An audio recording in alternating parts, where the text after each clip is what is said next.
Hey guys, let's look at some Handicap Go. I'm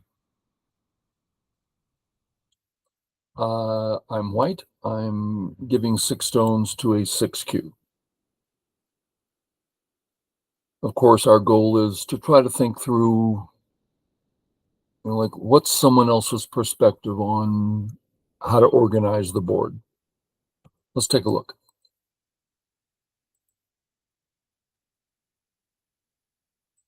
Now, I played this guy a number of times. He usually plays here, and I usually just settle. Now, let's look at that a minute. A lot of you remember this.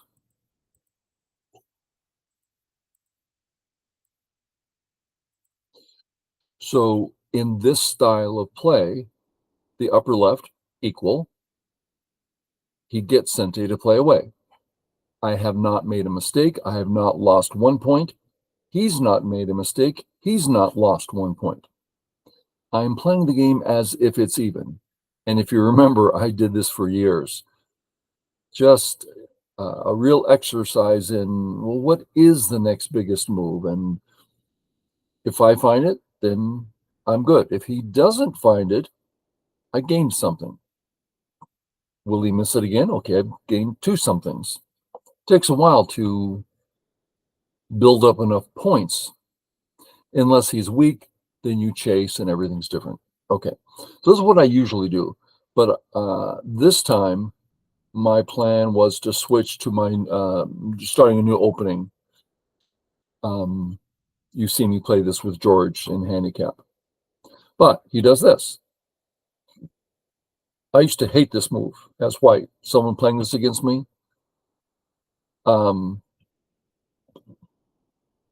But let's look at this. Let's say white comes in, black kicks. Is the corner black's right now? Let me do a little reading. Boom, boom, boom, boom, boom. Well, it looks like there's still a ko in there.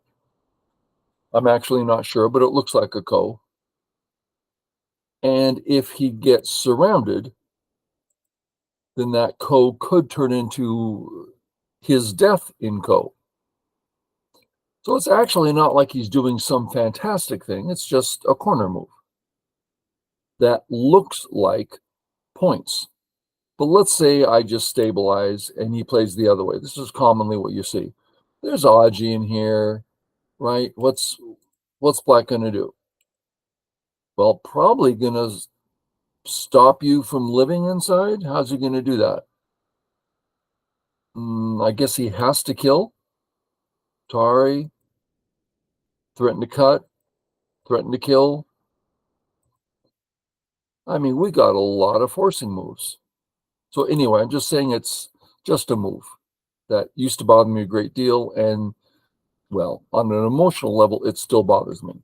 But on a practical level, I understand it's not some special move that granted him a wish and now he's just ahead. No, still all's fine.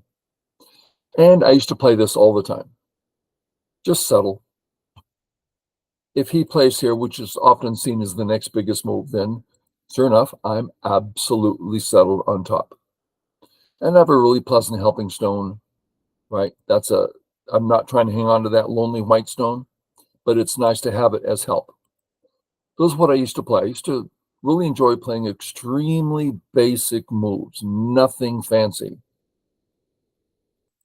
But now since I've been switching, I went with a little more flair, a little more, well, maybe I'll do more here. Also, when he plays here, I don't need another move now, right? If we play this way, I have a weak group. So I'm going to add a stone. But if I play this way, I don't have a weak group. He can't surround me. I have much more freedom on the left, on the right, in the center. Everything's easier. So it's a faster way of playing.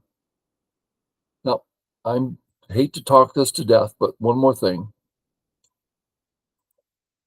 Very settled, and he has Sente. I have points. I have an actual group that is settled. Here, I don't have points. I don't have an actual group that's settled, but I have Sente. Well, do you think it's right leaving a weak group like that? Not a weak group. It's just a stone, and it can go in any direction it wants. It's not even feeling pressure. Okay, so it's stabilized with points, or don't stabilize, but your stone's certainly fine for now. You'll use it as the game continues. Okay, hopefully that was worth all the words I used. He comes in. I by no means want a little tiny group on top struggling for life. So go ahead, come on in. I don't care. I'm coming over here. Boom, boom. And he does his deal. Okay. I'm going to now use my 2 new stones, the A stones, and start a pressuring B and C at the same time. So I'm playing fast. I don't have any points, but I'm creating weaknesses, and I'm going to be using, I'm going to be relying on my ability to use stones. In this game, I use the D stone. I use the E stone, all for my benefit. He doesn't. That's how I get ahead. Now, this is different from, oh, I'll stabilize my group. Oh, I'll just get out, right? That's a straightforward, I'm going to defend myself. And again, I did that for years, and it brings up quite interesting questions. Okay, but I play here. And a big question, what's he going to do? He plays here, really? It seems he's trying to break up the A-B relationship. Well, that takes 2 moves, this one and another one, because all I have to do is play at C, and he did not succeed. I'm using my A and B together.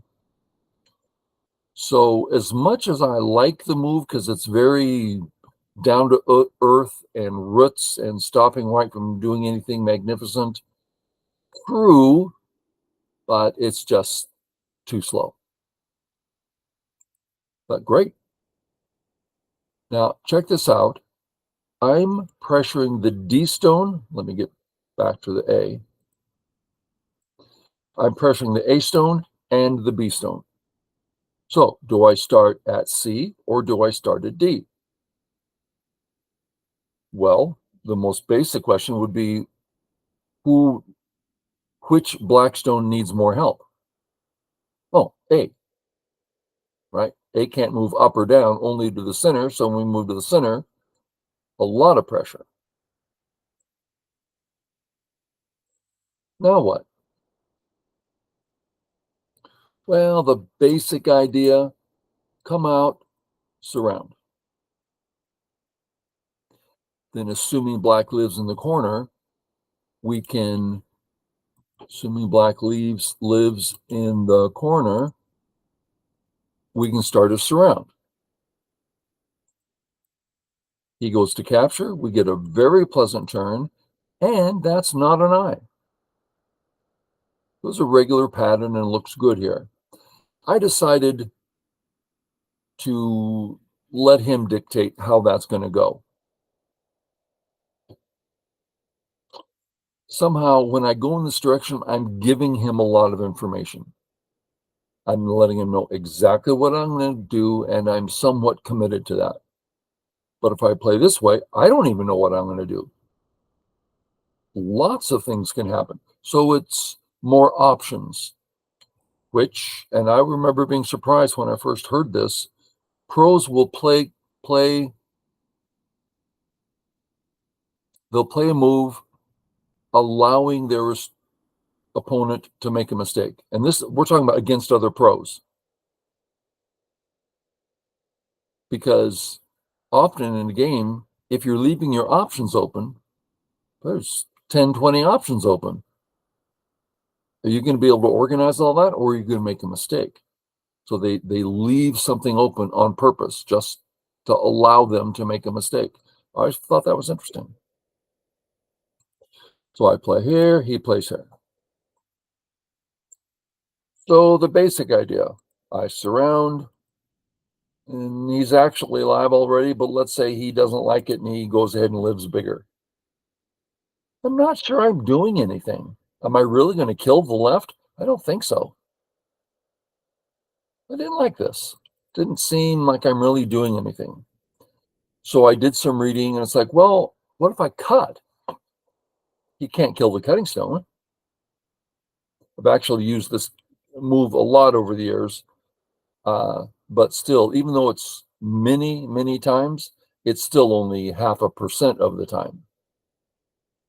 That is to say, I played this move 99% more of the time. But still, I played this many times. Here, I used to play B, then I switched to A, and this game, I'm like, that B looks good to me. So I went B. Okay, live in the corner. Live in the corner. Uh-oh. He has 2 weak groups. He gets his main group out. I get my stone out. Sente to kill. And he says, no, no, no. I'm going to have 1 strong group. You take the other 2 stones. I don't want to have 2 weak groups. I'll only have 1 strong group rather than 2 weak groups. I think that's a fine idea.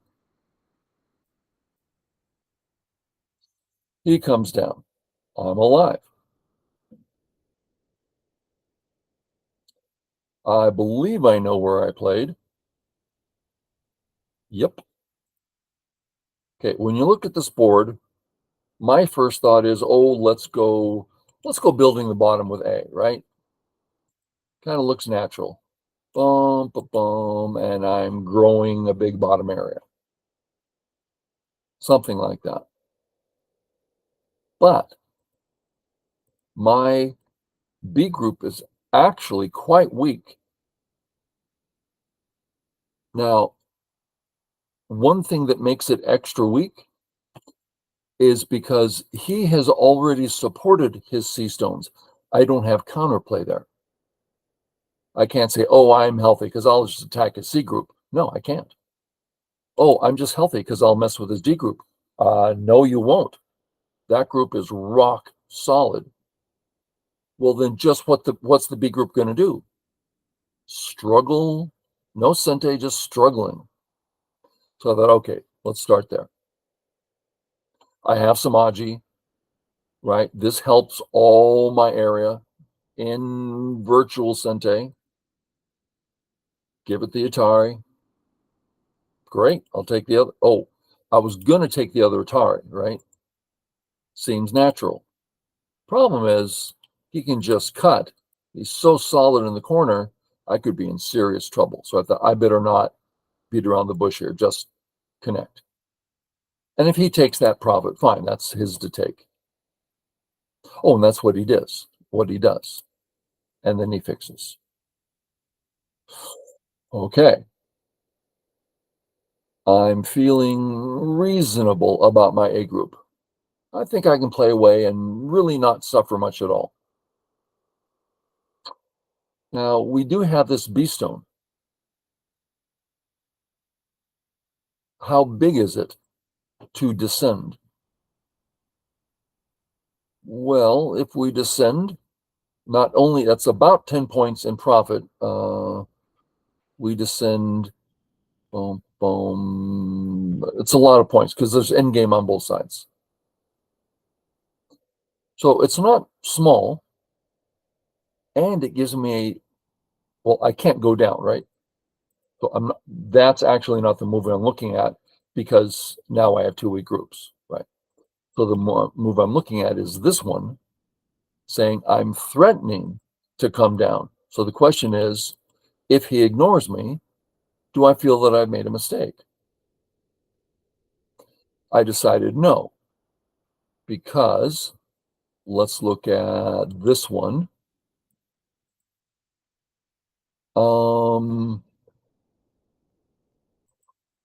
This is a little scary for black. I have some Ataris coming up that could really push me towards life. And whether I play Right. So the Atari, he has to take Atari. If I get all that in Sente, I am really close to living here. So this is excellent to develop center thickness. It helps my lonely stone, which is more valuable than I thought at first. I was going to just give it up. I thought, well, wait a minute. It's actually in a perfect place to help overall points, center thickness, invade the top. So I decided it was worth it. Hopefully that makes sense. He plays this way. So I have to read this out. How am I going to feel if he ignores? Right? He goes, plays a really big move. Atari, I got to tell you, I would love to capture that stone. It means the corner's not alive anymore. So he'll probably play here. I might not do this right away, but check out his 3 stones there, how easily they can get in trouble. Point being that even if I walk away now, I've already pushed him down to the second line. I can push him down so he's actually disconnected, but it's my choice. In other words, if I go play whatever and he says Atari, I'm like, what was that, a joke? How many points was that? 5 tops in Gote. So I don't care if he plays there, but he cares if I do. So Atari, save. Great. Now, that was a lot of words, but the thing to notice is his whole A situation quite low. There's a particular inefficiency when you have a living A group connected to a living B group, connected to a living C group, connected to a living, I mean, all these stones, you could take half of them away and you're still alive on both sides. Don't take me literally on that. It's just a real over concentration. Okay, where to? Let's take that 3-3 right away. He's going to get a lot of points easily there. Or I can, and dare I say, Sente. Oh, he wants the corner. Okay. So we do the Joseki, and I'm seeing a very flexible A group. Well, let's look at what I'm looking at here. As I come out, when I see that move, I see 20 points in the center for white. Now, that means I'm a blind man, right? Seeing something that's not there. Well, not blind. What's the opposite of blind? I have imagination. But you can see it working together, right? It works with the center. It works with the A stone. Like I can attack next. So I'm liking where this is going. Okay, so I take, he takes the corner. Just a second. Where to? So I'm thinking, let's go in that direction. Can you see a 50-point corner here for white? I'm prepared in the center. I'm prepared on the right. And now I'm entering in to make it all work. Now that, like I said, is pure imagination, but that's what you need in Handicap Go, is you see things developing, go in that direction. Okay, comes here. I'm choosing my new favorite Joseki, peep and under. Now we have to ask what that black group is going to be doing. He decides to just come over the top. I had some decisions to make here. How do I feel about this A stone? For instance, what if I just give it up? We'll just look at one of many variations. Tari, connect. Well, he spent a lot of time for 2 points. And I'm better on the outside by far. So I love that one. But what about other things to do here?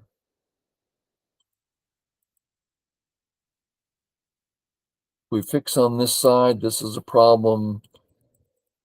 I'm seeing it as a little thin. It's just thin. So I played this way. Now, in the other variation, see, he got an eye. So pretty much I'm only attacking the right, and it's his move. He's fine. But in the game, he doesn't have an eye. And I don't have to defend some cut, right? I'm not cut. So it's a stronger position to support a double attack rather than a single attack. Settle my group, bother him. Come on under. Come on under. We don't play this if we're concerned about eyes, because usually these are two false eyes, right?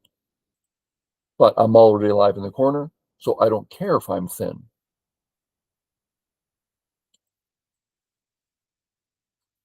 I was really tempted here to play this way.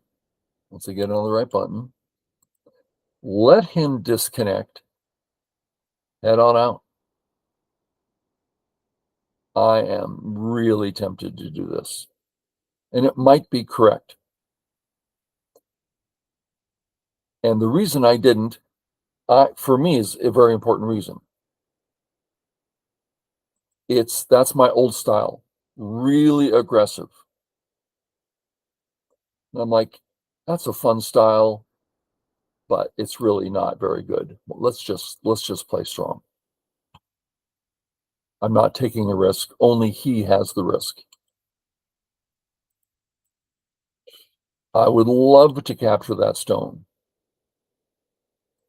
If he lives there, none of these are points for me. And I have no hope of breaking this black connection to attack something. But if I capture it, heck, I never have to capture my two mark stones because I'm already settled. And it's all in Sente, so it's a pretty big stone to capture. He's got something of a cut there. Sure, sure.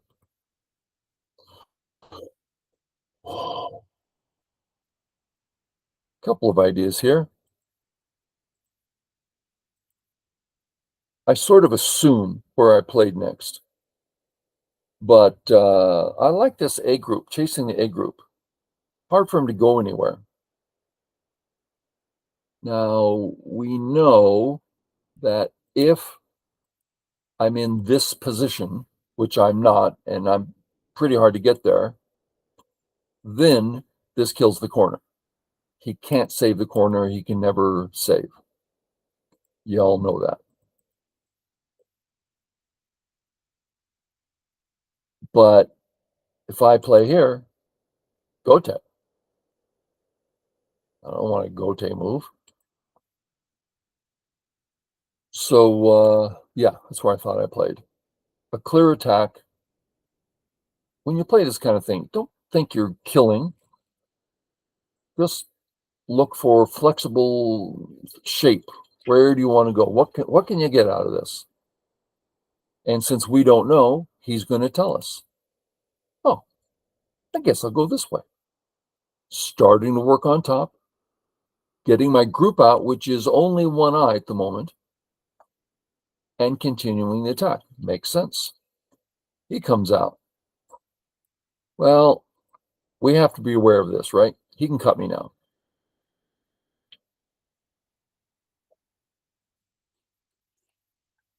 I'm in the San Francisco Bay Area. We've had 2 days of heat. So I'm drinking my water. I hate being cut here, right? It's just horrible. So fix. Remember that Aji we were talking about? We just got closer.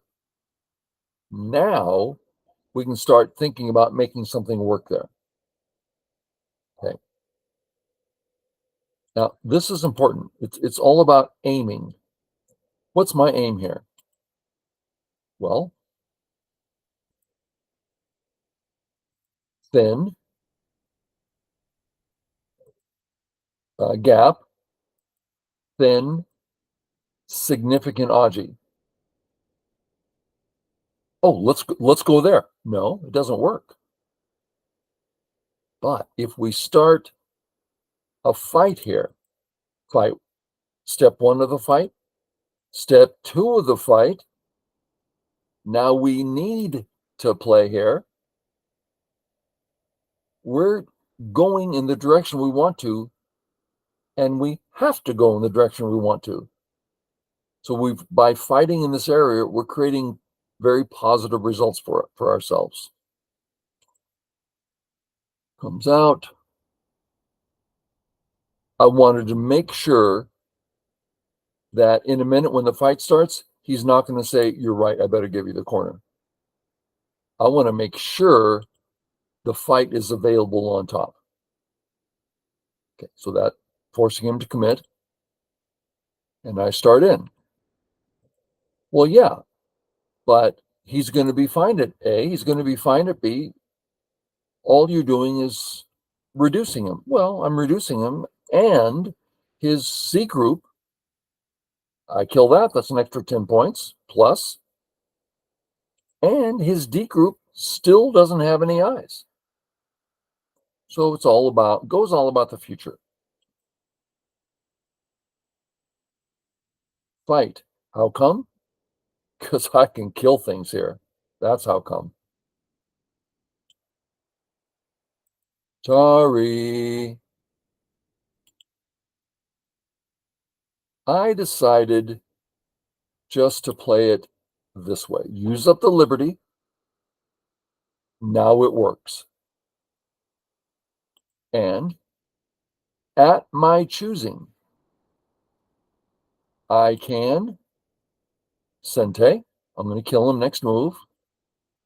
In game, more in game. I mean, this can be big, but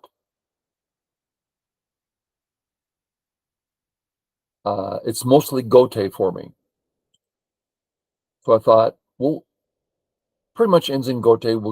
Maybe I could do the first move. That one's Sente and helpful.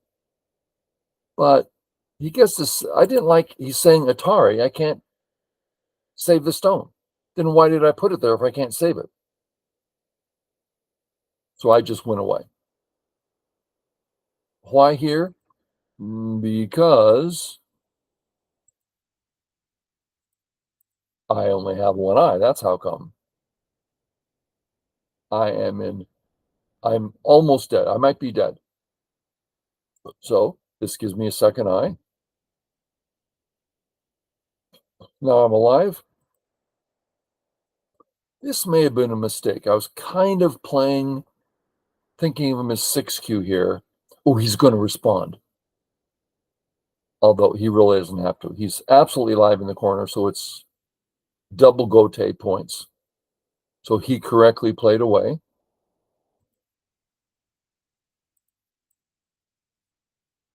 Gote. I'm still fine on both sides. There is a readout here. That sent you to kill something in the corner. If I save, he's cut. I'm sorry, I'm cut. Sorry, I'm going to save on this side. It's a real cut. Now, just how big is that? Mostly what bothers me is that this is an official black area, and I'd rather have access there. Why? Well, the points, that's one thing, but the other thing is A group. I might end up killing the A group because of my imagination. Still not alive. So I come out, which saves. If he tries to cut, his A group dies. He plays here, and this fixes the shape and hurts his eye shape, the group on the right. So it's a strong move, hurts him, secures all my cuts. And now, if the A group wants to defend, which seems a little slow, he's got to spend a whole move. He can't get home anywhere, really. So he plays this. Now, that had some size, but it didn't affect anybody.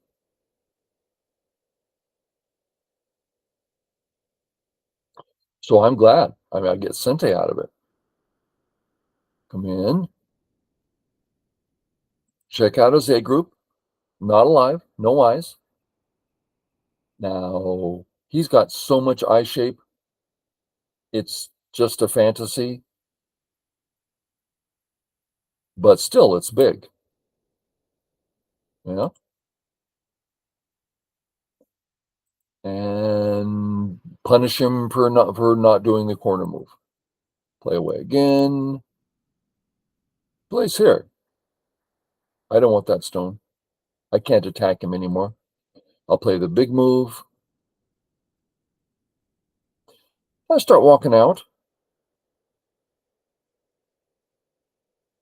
Reduces, right? If he plays in this area, the center starts getting big.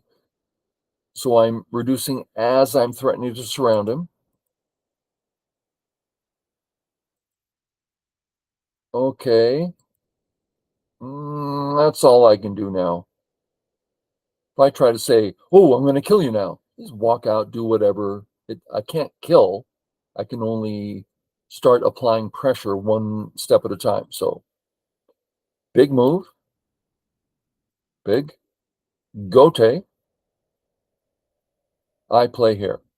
Growing the center, reducing his bottom center area, and getting closer to his weak group on the right. Right? This is where I'm going with this. If he cuts, his group is separated. Now, this is a simple way of saying it, but we see the aim. He plays here.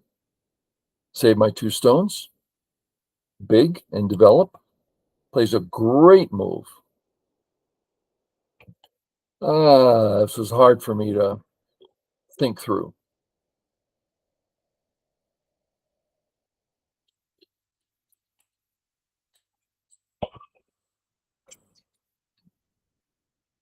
So I thought through, and decided let's just walk through,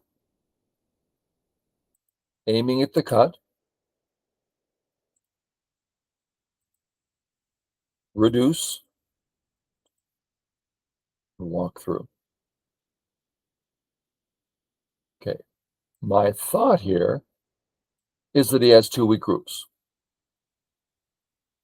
If I had done this before the A group was there, he would simply live with his B group, run home.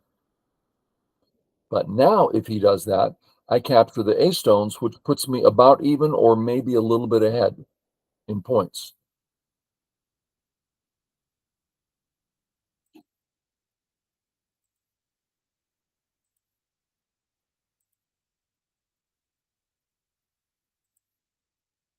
Sorry, connect. Okay, I had to read out. No ladder when the Atari is at A. No ladder when the Atari is at B. Now, just watch. Someone's going to leave a comment and say, yeah, there is. You just didn't read it right. Yeah, maybe. But that was my readout. That my 2 A stones are actually fine. Next move, I either kill B or kill C. It's out. You got it. He connects. Hello.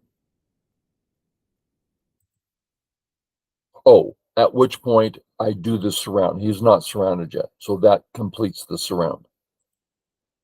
He comes in. I'm like, sorry, I know life and death more than that. Let me just play a stupid couple moves and only one eye. Boom, boom, boom, boom, boom, boom. And here, he's still dead. I can walk away. If I walk away and he takes the eye, threaten to cut, sorry. And if he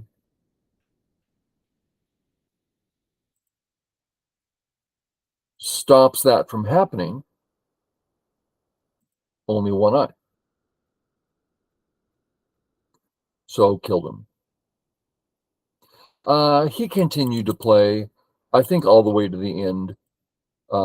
But it's just end game, and there's nothing for him to do. Nothing else special happened. Okay. Hopefully you got to see some perspective on how to play high handicap games.